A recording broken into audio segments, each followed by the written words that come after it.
কুরআনে বর্ণিত এমন এক রমণী যার অর্ধেক জিন অর্ধেক মানুষ, ইতিহাসের সবচেয়ে রহস্যময় রমণী রানী বিলকিস। তিনি ছিলেন হযরত সুলাইমান এর স্ত্রী। বিলকিস এমন একটি রাজ্য শাসন করতেন যা দক্ষিণ আরব থেকে শুরু করে আফ্রিকা পর্যন্ত বিস্তৃত ছিল। তার সম্পর্কে কিছু অবিশ্বাস্য তথ্য আছে যা আপনার জানা উচিত। যেহেতু কিছু ইতিহাসবিদ দাবি করেছেন যে তিনি অর্ধেক মানুষ এবং অর্ধেক জিন ছিলেন, তাহলে প্রশ্ন, জিনদের রাজা নবী সুলাইমান কি মানুষ হয়ে সত্যিই কোনো জিনকে বিয়ে করতে পারেন? ইসলামী ইতিহাস এ সম্পর্কে কি বলে?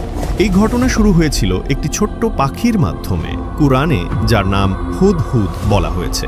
হুদহুদ যে মানুষদের কথা বুঝতে পারত এবং নবী সুলাইমানের এক বিশ্বস্ত গোয়েন্দা ছিল এবং দূর দেশ থেকে গুরুত্বপূর্ণ রাজনৈতিক সংবাদ নিয়ে আসত। আপনি যদি প্রস্তুত থাকেন, চলুন পুরো ঘটনা বিস্তারিত জানি। নবী সুলাইমানের সেনাবাহিনী ছিল ইতিহাসের অন্যতম অদ্ভুত এক সেনাবাহিনী। এই বাহিনীতে ছিল মানুষ, জিন, পাখি এবং অন্যান্য প্রাণী। এমনকি বাতাসও নবী সুলাইমানকে যেখানে ইচ্ছা সেখানে নিয়ে যেত। মানব বাহিনীতে ছিল পদাতিক, সৈনিক ও অশ্বারোহীরা। জিন সৈনিকরা ছিল মানুষের চোখে অদৃশ্য। এই সেনাবাহিনীকে এত ভয়ঙ্কর করে তৈরি করা হয়েছিল যে শত্রুরা তাদের অনেক সদস্যকে দেখতেই পেত না। কিছু পাখি ও প্রাণীও সেনাবাহিনীতে যোগ দিয়েছিল। সিংহ ছিল প্রাণীবাহিনীর নেতা, তারপর ছিল বাঘ। পাখি বাহিনীতে ছিল অনেক বাজ পাখি ও শিকারী পাখি।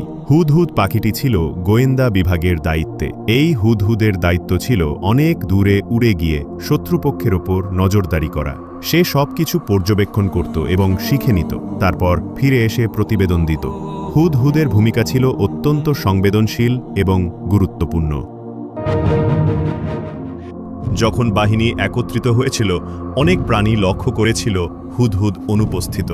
তারা নিজেদের মধ্যে ফিসফিস করতে লাগলো, কমান্ডার শিগগিরই এসে পড়বেন এবং বুঝতে পারবেন যে হুদহুদ অনুপস্থিত। অবশেষে সুলাইমান নবী যখন বাহিনীর কাছে আসলেন, তখন ফিসফাস আরও জোরালো হলো। তিনি এসে দেখলেন হুদহুদ নেই। আসলে হুদহুদ তখন সাবা দেশে অবস্থান করছিল। সে বহু পথ পাড়ি দিয়ে গিয়েছিল এবং তার ভেতরে অনুভব করছিল যে সে কোনো গুরুত্বপূর্ণ সংবাদ উদ্ধার করবে। সে শহরের ওপর অবস্থিত একটি উঁচু গাছের ওপর নামল। সেখান থেকে সে রাস্তাঘাট, ঘরবাড়ি, প্রাসাদ এবং ফটক সব কিছু পর্যবেক্ষণ করল। সে কিছু অস্বাভাবিক পরিস্থিতি অনুভব করল। দেখা গেল মানুষরা যেন কোনো অনুষ্ঠানের জন্য জড়ো হচ্ছে। তাই সে শহরে বসবাসকারী আরেক হুদহুদকে জিজ্ঞেস করল, ও সুন্দর হুদহুদ, দয়া করে বলো এই শহরে কি হচ্ছে?